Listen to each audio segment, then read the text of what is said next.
Hello friends, कैसे हैं आप सभी। आई होप आप सभी सही होंगे। तो फ्रेंड्स, कल हमने पढ़ लिया था परमार वंश। स्टार्ट तो हमने कर दिया था। तो कल हमने जो है स्टार्टिंग देख ली थी अजय रावत जी के इस परमार वंश चैप्टर की। तो आज हम जो है मेन पॉइंट में यहाँ से वंश स्टार्ट करेंगे कि किसके बाद कौन से शासक ने शासन किया और किस शासक के काल में महत्वपूर्ण कार्य हुए। ठीक है। तो जिनके शासनकाल में जो है महत्वपूर्ण कार्य हमें देखने के लिए मिलते हैं या कुछ स्पेशल घटनाएं हैं, तो उन्हीं के विषय में हम ज़्यादा फोकस करेंगे और बाकियों के सिर्फ नाम ही पढ़ते हुए चलेंगे। ठीक है, उनके बारे में, क्योंकि कुछ खास हमें प्राप्त भी नहीं हुआ है, कुछ विशेष घटना उनके कार्यकाल की। ठीक है। तो सबसे इम्पॉर्टेंट हमारे कौन है, अजयपाल, क्योंकि जो संस्थापक है कनकपाल, उनके बारे में तो सिर्फ हमें ये पता चलता है कि कनकपाल संस्थापक थे और इस समय पे यहाँ से वो आए थे। इस तरह की उनके बारे में हमें जानकारी मिलती है। और कनकपाल के बाद के जो राजा थे उनके बारे में कोई विशेष घटना के बारे में जो है पता नहीं चलता है। ठीक है। तो सन 1815 तक जो परमार वंश चला, 1815 में क्योंकि अंग्रेज आ गए थे, तो 1815 तक परमार वंश का ऐतिहासिक विवरण हम पढ़ेंगे यहाँ पे। तो यहाँ पे हम देखते हैं कि जो अजयपाल थे, ठीक है, उनके मतलब अजयपाल जो शासक थे परमार वंश के, इनसे पहले के यानी कनकपाल और अजयपाल के बीच जितने भी शासक रहे उनके विषय में हमें कोई खास जानकारी नहीं मिलती है। तो और ना ही उनके बारे में कोई विवरण मिलता है। तो हम अजयपाल जी के शासनकाल देखते हैं, क्योंकि इनके विषय में हमें 2-3 प्रमुख घटनाएं देखने के लिए हमें मिलती हैं विद प्रमाण। ठीक है। तो अजयपाल का जो है शासनकाल बैकेट द्वारा दी गई सूची में पहले तो इनका स्थान कौन सा है, अजयपाल जी का 37वां स्थान बताया गया है। जो श्री बैकेट ने सूची दी है उसमें अजयपाल का स्थान 37वां है। तो पहला इंपॉर्टेंट क्वेश्चन यह है, ये आप नोट कीजिए पॉइंट, कि अजयपाल जो है परमार वंश की सूची में कौन से नंबर का शासक था। ठीक है। तो 37वां शासक था। इसके बाद नेक्स्ट क्वेश्चन है कि अजयपाल की मृत्यु कब हुई थी। तो 1446 में हुई थी। ठीक है। तो 1446 में इसकी मृत्यु हुई थी। इसी के शासनकाल में पहली बार विक्रमी संवत 1415 यानी कि 1358 ईस्वी में गढ़ राज्य की राजधानी चाँदपुरगढ़ी से बदलकर श्रीनगर की थी। ठीक है। तो पहला अजयपाल के विषय में ये याद रखना है कि ये किस नंबर का शासक था, तो 37वां शासक था। दूसरा ये याद रखना है कि सर्वप्रथम चाँदपुर, क्योंकि कनकपाल ने अपनी राजधानी कहाँ बनाई थी, जब वो राजस्थान से आया था मेवाड़ से, तो उसने गढ़वाल में आके चाँदपुरगढ़ी में अपनी राजधानी स्थापित की थी ना कनकपाल ने।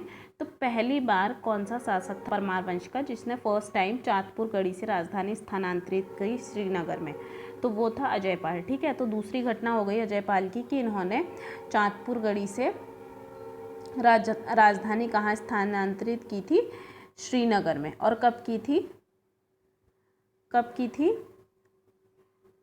1358 में। ठीक है। 1358 ईस्वी में इन्होंने राजधानी स्थानांतरित की थी चाँदपुरगढ़ी से श्रीनगर। तो ये 2 पॉइंट आपको मुख्य रूप से याद करने हैं। तीसरा पॉइंट इम्पॉर्टेंट ये है कि जो अजयपाल थे इन्होंने जो है गढ़वाल में जितने भी छोटे छोटे गढ़ थे, तो 52 गढ़ों को इन्होंने गढ़वाल में जीता था और उन 52 गढ़ों को विजित करके इन्होंने एक बड़े साम्राज्य यानी कि गढ़वाल राज्य की स्थापना की थी। ठीक है। तो उन 52 गढ़ों के विषय में नीचे दिया गया है आपको, यहाँ पे 52 गढ़ पूरे आपको दिए गए हैं। ठीक है। तो जैसे कि चाँदपुरगढ़ था, कंडारगढ़ था, देवलगढ़ था, नागनाथगढ़ था, और ये जो ब्रैकेट में दिए हुए हैं ये वहाँ पे जिन लोगों का शासन था ना, इन गढ़ों में जो जो लोग थे उस टाइम पे शासन कर रहे थे, उन छोटे छोटे राजाओं के नाम दिए हैं। जैसे कि नागनाथगढ़ में नागवंशियों का शासन था, पोलीगढ़ हो गया, खाड़गढ़ खाड़ी जाति का शासन था, कल्याणगढ़ में कल्याण ब्राह्मणों का जो है शासन था। तो इस तरीके से जो है यहाँ पे आपको 52 गढ़ देखने के लिए मिलेंगे। सिलगढ़, लोधगढ़, रैकागढ़, मोगरागढ़, उपूगढ़, रैकागढ़। ठीक है। चौहानों का, रमोला जाति का मोलियागढ़। इस तरीके से जो है आपको ये पूरी सूची दी हुई है। ये सूची के अकॉर्डिंग आप एक बार देख लीजिएगा। आप एक बार मतलब इसको याद करने की तो ऐसी ज़रूरत नहीं है, 52 गढ़ ही काफ़ी हैं, आपको पता होना। तो इस तरीके से 52 गढ़ थे। इन 52 गढ़ों को सोचो अजयपाल ने विजित करा था। तो बहुत इम्पॉर्टेंट है ये वाली लाइन कि अजयपाल ने 52 गढ़ों को विजित करके एक बड़े साम्राज्य गढ़ राज्य की स्थापना की। तो अजयपाल अपने समय का महानतम नरेश था और कवि भरत के विषय में हमने पढ़ा ना, कवि भरत ने अपनी पुस्तक, तो यहाँ पे मानोदय किसकी पुस्तक है, क्वेश्चन आ गया, मानोदय ज्ञानोदय, तो ये कवि भरत की है, ठीक है, भरत कवि की जो है मानोदय ज्ञानोदय। तो मानोदय ज्ञानोदय में कवि भरत ने अजयपाल की तुलना किससे की है, अगर ये क्वेश्चन आता है तो आपको आंसर में कृष्ण, युधिष्ठिर, भीम, कुबेर और इंद्र, इनमें से कोई एक ऑप्शन मिलेगा या ये सारे ऑप्शन मिल जाएंगे और उपरोक्त सभी आ जाएगा, ठीक है। तो इनसे जो है कृष्ण, युधिष्ठिर, भीम, कुबेर और इंद्र से कवि भरत ने अजयपाल की तुलना अपनी मानोदय ज्ञानोदय पुस्तक में की है। अब हम देखें अजयपाल के विषय में कि अजयपाल ने देवलगढ़ में जब उसने 52 गढ़ों को जीता तो राजप्रसाद के रूप में जो है उसने क्या करा, देवलगढ़ में जो है एक स्थापना की, मंदिर की स्थापना की, जहां उसने अपनी कुलदेवी की प्रतिष्ठा की, ठीक है। तो ये जो देवलगढ़ जो एरिया था ये जो है श्रीनगर से, जहां उसने अपनी राजधानी बनाई थी श्रीनगर, वहां से 8-9 मील की दूरी पर एक पहाड़ी में स्थित था। और वहाँ पे उसने अपनी कुल देवी, जो अजयपाल था, उसने उस देवलगढ़ में अपनी कुल देवी, जिनको राजराजेश्वरी कहा गया, उनकी इसने प्रतिष्ठा की। तो ऐसा भी कहा जाता है कि 52 गढ़ों को जीतने के बाद जो है, जो ये अजयपाल था, ये गोरख पंथ समुदाय से जो है जुड़ गया था, या इसने गोरख पंथ संप्रदाय को अपना लिया था, और फिर उसके बाद इसने शांति की ओर रुख किया। तो गोरखनाथ पंथ के सन्यासी जो सतनाथ हैं, उनका आवास स्थल बताया गया है किसको, देवलगढ़ पहाड़ी को, ठीक है। तो देवलगढ़ को किसका स्थान बताया है, गोरखनाथ पंथ के सन्यासी सतनाथ का आवास स्थान बताया है। और क्योंकि अजयपाल भी जो है गोरख पंथ के हो गए थे, अनुयायी बन गए थे ये गोरख पंथ के अजयपाल जी, तो इसीलिए जो है उन्होंने वहाँ पे देवलगढ़ में अपनी कुलदेवी की प्रतिष्ठा की। गोरखनाथ पंथ के ही प्रसिद्ध अनुयायी भर्तृहरि हैं और गोपीचंद हैं, ठीक है। तो अजयपाल की तुलना भर्तृहरि और गोपीचंद से भी की जाती है गोरखनाथ सन्यासी के सापेक्ष। अब यहाँ पे हम देखते हैं कि एक पुस्तक है जिसका नाम है Gorakhnath and the Kanphata yogis, important है, क्वेश्चन पेपर में आ चुका है ये वाला। तो गोरखनाथ एंड द कनफटा योगीज जो पुस्तक है, ये इसके रचयिता कौन है, तो जॉर्ज डब्ल्यू ब्रिक्स हैं। कौन है, जॉर्ज डब्ल्यू ब्रिक्स, किसके, Gorakhnath and the Kanphata yogis. लिख लीजिए आप, जो मैं ऐसे बताती हूँ इंपॉर्टेंट है तो उनको आप नोट कर लीजिए, ठीक है। तो Gorakhnath and the Kanphata yogis पुस्तक के रचयिता कौन है, जॉर्ज डब्ल्यू ब्रिक्स हैं। कौन है, जॉर्ज डब्ल्यू ब्रिक्स। इसके बाद हम देखते हैं कि जो राजा अजयपाल थे, ये गोरखनाथ संप्रदाय के एक पंथ का भी ये संस्थापक था। अगर हम बात करें नवनाथ कथा और गोरक्ष स्तवंजाल के अनुसार, अजयपाल जो है ये गोरख संप्रदाय के 84 सिद्धों में से एक सिद्ध थे अजयपाल, ऐसा कहा गया है।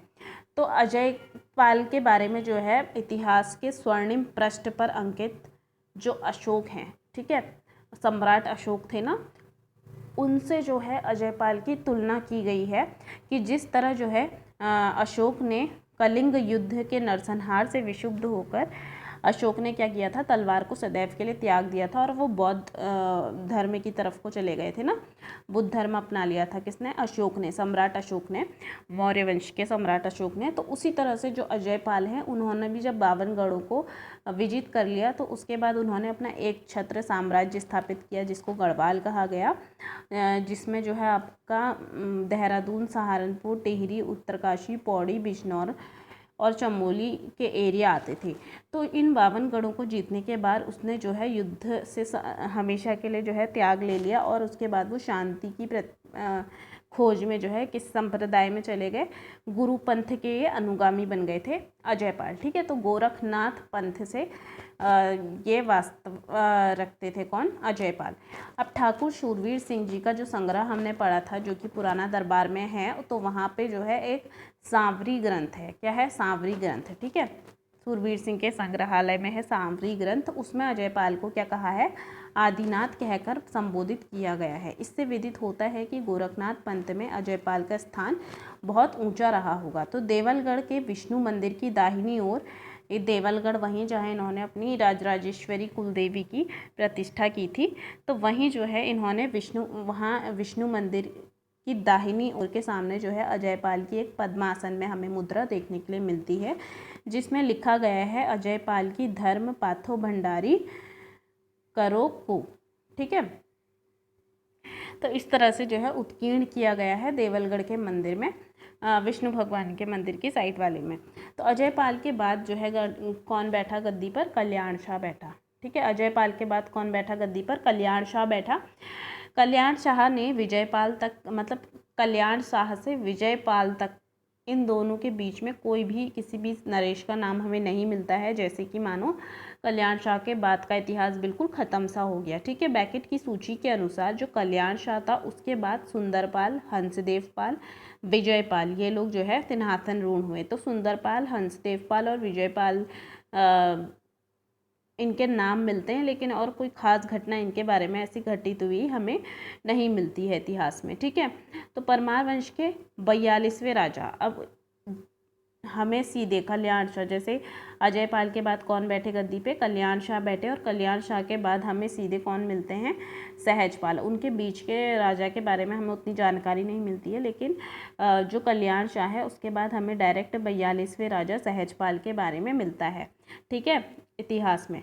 तो सहजपाल ने जो है इसके बाद सत्ता हस्तगत की, जिसके विषय में पर्याप्त विवरण निम्नांकित प्रमाणों से मिलता है। तो हमें यहाँ पे सहजपाल के विषय में कुछ जानकारी मिलती है कहाँ, इन प्रमाणों से, जो कि देवप्रयाग में विक्रमी 1605 अर्थात 1548 ईस्वी के क्षेत्रफल के मंदिर के द्वार पर हमें एक शिलालेख मिला है, जिसमें 1548 के विषय में लिखा गया है। ठीक है, उसके अलावा जो है, मतलब सहजपाल के बारे में, उसके अलावा देवप्रयाग में ही रघुनाथ जी के मंदिर पर एक घंटी चढ़ी हुई है, जिसमें लिखा है 1561। ठीक है, 1618 अर्थात विक्रमी संवत 1618 लिखा है, यानी कि 1561 ईस्वी की खुदी हुई कुछ पंक्तियाँ उसमें लिखी हुई हैं, जिससे प्रतीत होता है कि जो ये घंटी है ये यहाँ पे किसने चढ़ाई होगी?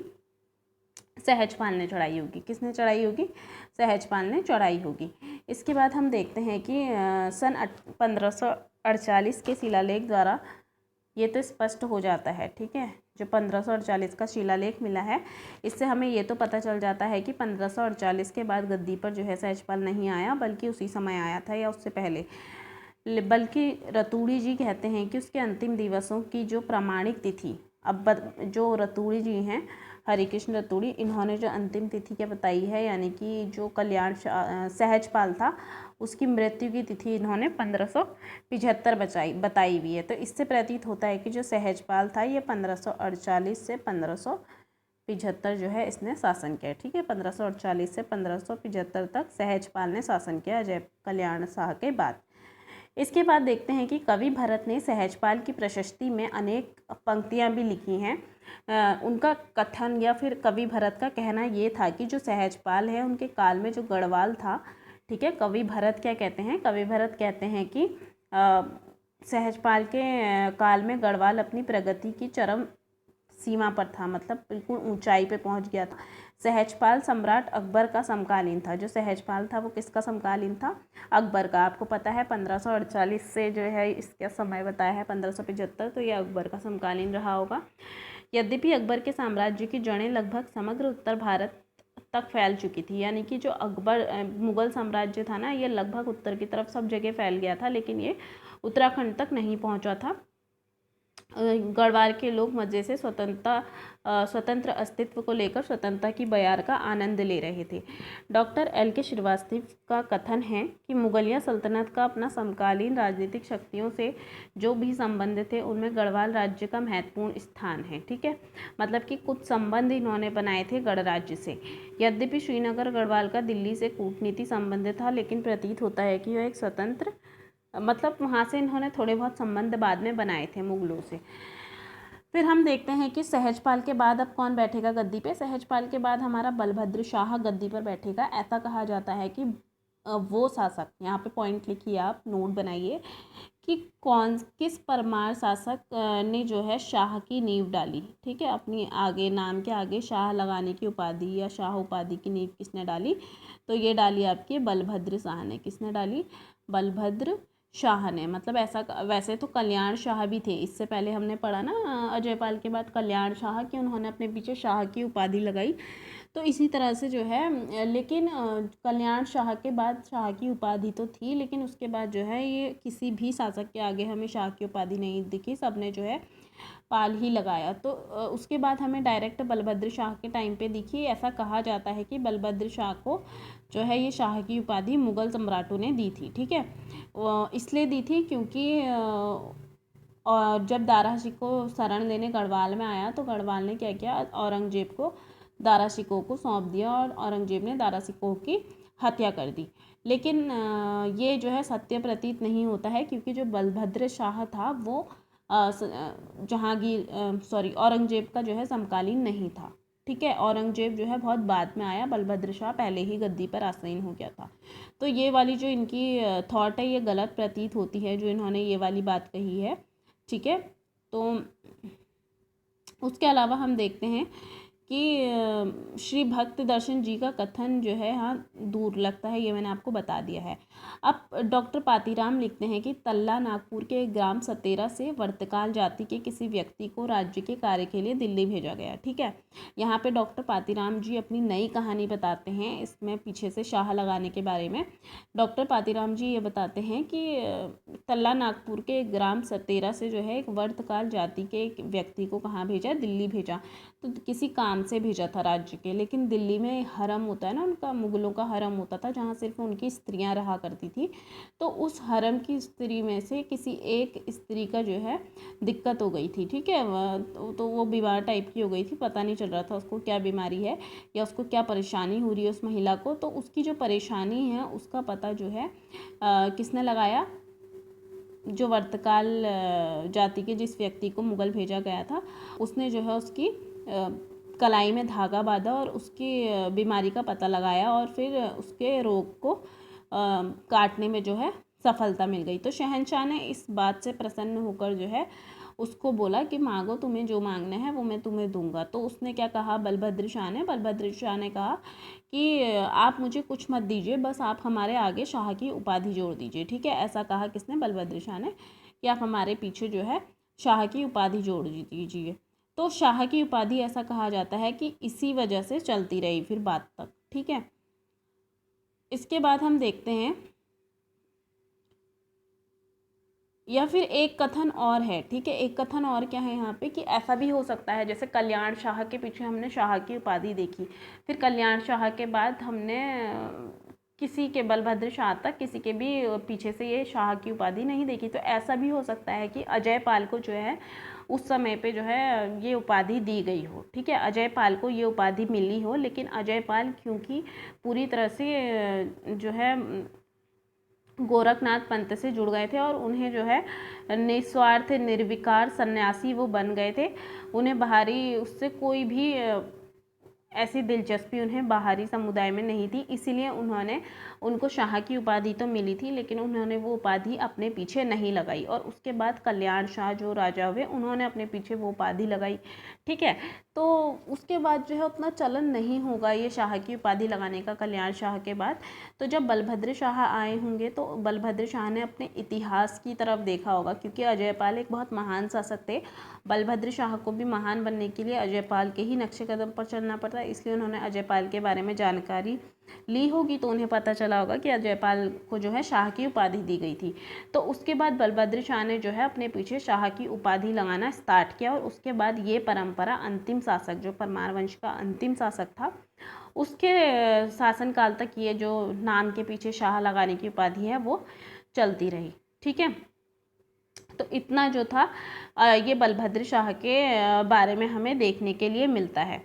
और ये भी हो सकता है कि कल्याण शाह से बलभद्र शाह तक जितने भी गढ़वाल नरेश हुए वो उतने ज़्यादा शक्तिशाली भी नहीं थे कि उनके पीछे शाह की उपाधि लगाई जाती।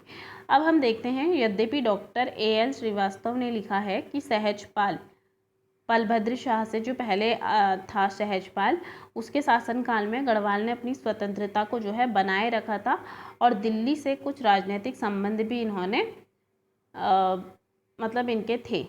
तो श्रीवास्तव जी ने स्पष्ट नहीं किया है कि वो संबंध बराबर के थे, स्तर के थे या फिर नहीं थे, या गढ़वाल नरेश को अपनी स्वतंत्रता खरीदनी पड़ी थी, ठीक है। तो इस तरह से वो लिखते हैं। अब यहाँ पे हम देखते हैं कि उक्त तथ्यों के आधार पर यही निष्कर्ष निकलता है कि जो कल्याण शाह के काल में गढ़वाल अपने गौरव और गरिमा की बुलंदी पर था। ठीक है, किसके काल में? कल्याण शाह के काल में। लेकिन कल्याण शाह के बाद जो हमारे जितने भी शासक हुए वो उनको बिल्कुल रुचि नहीं थी इसमें राजकाज में, तो इसलिए जो है उन्होंने बिल्कुल नीचे स्तर पे जो है राज्य को पहुंचा दिया, गढ़ राज्य को। लेकिन जब कल्याण शाह के बाद अन्य राजा हुए जिन्होंने जो है बहुत अच्छे से शासन नहीं किया, उसके बाद आए हमारे कौन?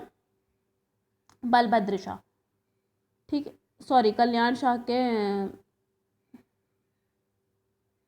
बाद बलभद्र शाह तो आए, उसके बीच में हमें ऐसे किसी शासक के बारे में कोई जानकारी हमें नहीं मिलती है। तो कल्याण शाह के बाद बलभद्र शाह आए, तो बलभद्र शाह ने फिर जो है गढ़वाल को एक उच्च सीमा पर पहुंचाया।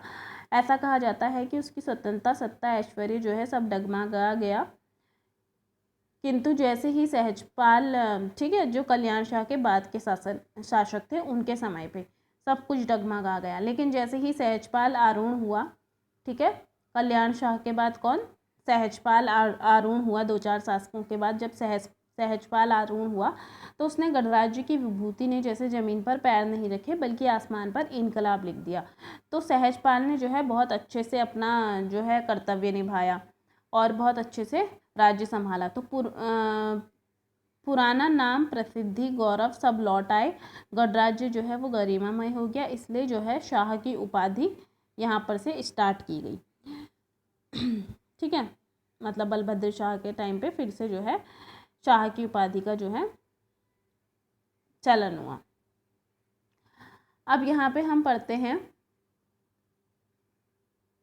बलभद्र शाह के बारे में, हमने ये सब चीज़ें देख ली। अब यहाँ पर डॉक्टर शिव प्रसाद डबराल जी लिखते हैं कि जो मानसा है, ठीक है, बलभद्र शाह के तुरंत बाद कौन बैठता है गद्दी पर? मानसा बैठता है। तो बलभद्र शाह जो है 1575 तक उन्होंने शासन किया। किसने? बलभद्र शाह ने। और 1575 से 1591 तक शासन किया। ठीक है, कब तक शासन किया बलभद्र शाह ने? 1575 से 1591। और 1591 में कौन बैठ गए थे फिर गद्दी पर? मानशाह बैठ गए थे। ठीक है, तो यहाँ पे वॉल्टन लिखते हैं कि 1581 में बलभद्र शाह ने कुमाऊँ के शासक से कहाँ पे लड़ाई की थी? ग्वालदम में। ठीक है,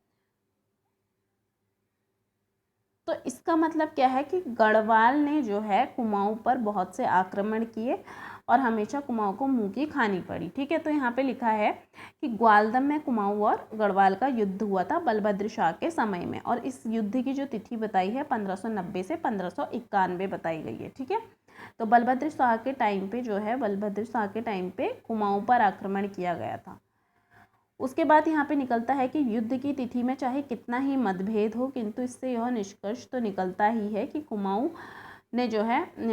पर गढ़वाल नरेश ने 1581 से 91 के मध्य जो है आक्रमण किया और मानशाह 16वीं सदी के उत्तरार्ध में सिंहासन पर बैठा।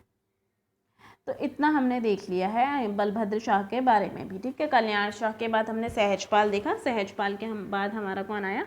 बलभद्र शाह। अब हम मानशाह के बारे में देखते हैं। तो ब्रैकेट की सूची में बलभद्र शाह के बाद मानशाह का नाम हमें देखने के लिए मिलता है। तो यहाँ पे देवप्रयाग में क्षेत्रफल के मंदिर के द्वार पर 1665 विक्रमी संवत अर्थात 1608 ईस्वी का हमें एक शिलालेख मिला है जिसमें लिखा है ये सब चीज़ें। ठीक है, तो यहाँ पे जो चीज़ें हैं ये सब उसमें लिखी हुई हैं, तो आप इसको एक बार जो है रीड कर लीजिएगा। और एक और शिलालेख मिला है देवप्रयाग में जो कि रघुनाथ जी के मंदिर के पास में है। तो इन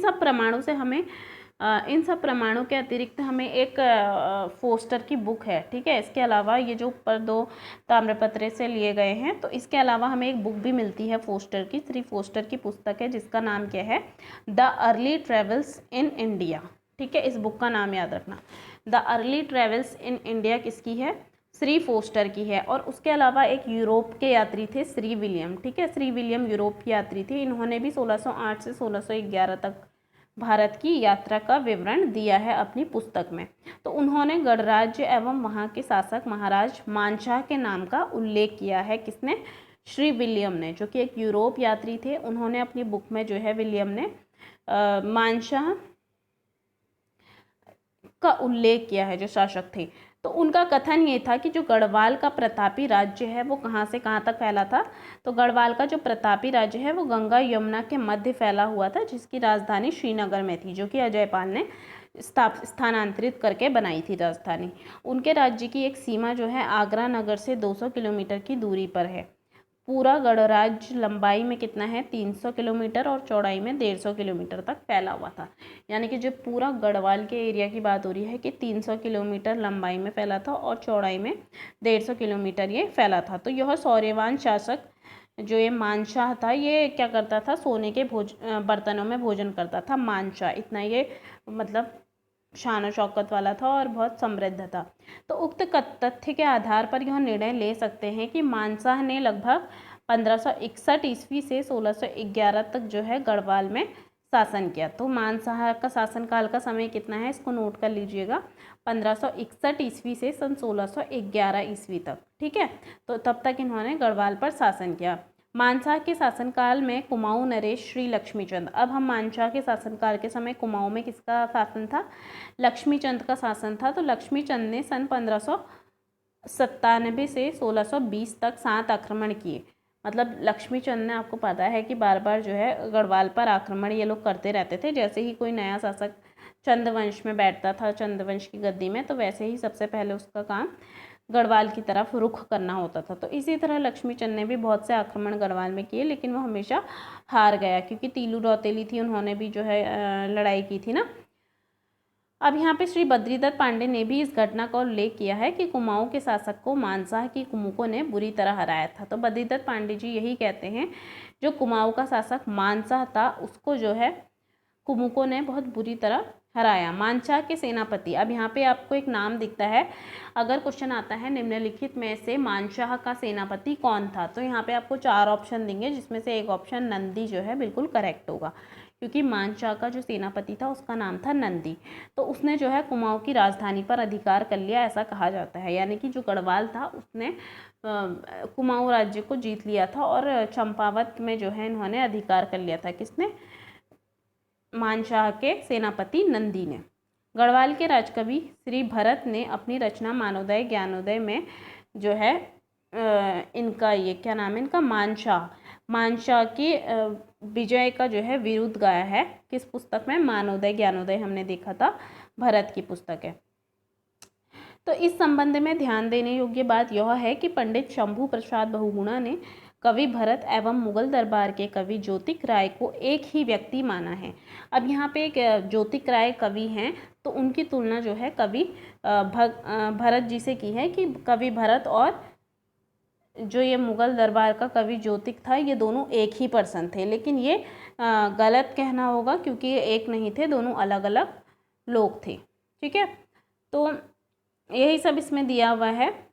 तो ऐसा प्रतीत होता है कि मुगल दरबार में ज्योतिक राय एक पदवी थी। ठीक है, जो मुगल दरबार था वहाँ पे ज्योतिक राय क्या थी, एक पदवी थी, जो खगोल विद्या एवं सामुद्रिक शास्त्र में प्रवीण व्यक्ति को मिलती थी। जो ज्योतिक राय एक पद था जो कि उन्हें दिया जाता था, जो खगोल विद्या या सामुद्रिक शास्त्र में प्रवीण हो, उनको मिलता था। इस नाम का व्यक्ति मुगल दरबार में बिल्कुल नहीं था, ज्योतिक राय नाम का, जिसकी पुष्टि हमें श्री ताट की पुस्तक annuls and activities of Rajasthan से मिलती है। तो यहाँ पे एक बुक का नाम और आ गया है, इसको भी नोट कर लीजिए, श्री ताट की बुक। ठीक है, अगर आपको बुक का नाम देते हैं annuls and activities of Rajasthan, किसकी पुस्तक है, तो ये है श्री ताट की। ठीक है, annuls and activities of Rajasthan, तो ये टाट की पुस्तक है, इसको भी नोट बना के लिख लीजिएगा कि annuls and activities of Rajasthan पुस्तक के रचयिता कौन है, तो श्री टाट हैं। तो इतना हमने देख लिया है गाइस। ठीक है स्टूडेंट्स, तो लगभग हमारा 1/4 जो है परमार वंश कंप्लीट हो चुका है। आप लोग पढ़ रहे होंगे, मैं ऐसी आशा करती हूँ। एग्ज़ाम्स सारे होने वाले हैं, तो आप लोग को बहुत ज़्यादा पढ़ाई में ध्यान देने की ज़रूरत है। जिन्होंने एक एक 2 बार पढ़ लिया है, वो रिवीजन में पूरी तरह से अपने को परफेक्ट कर लें। ठीक है, तो अब हिंदी भी साथ साथ पढ़ते रहिए, हिंदी भी इम्पॉर्टेंट है उत्तराखंड के साथ साथ। तो उस चैनल को सब्सक्राइब कर दीजिए, लाइक एंड शेयर, ठीक है। आप लोग शेयर नहीं कर रहे हैं, शेयर कीजिए। तो ओके, मिलते हैं कल श्याम साहा के साथ, ठीक है। Thank you for watching.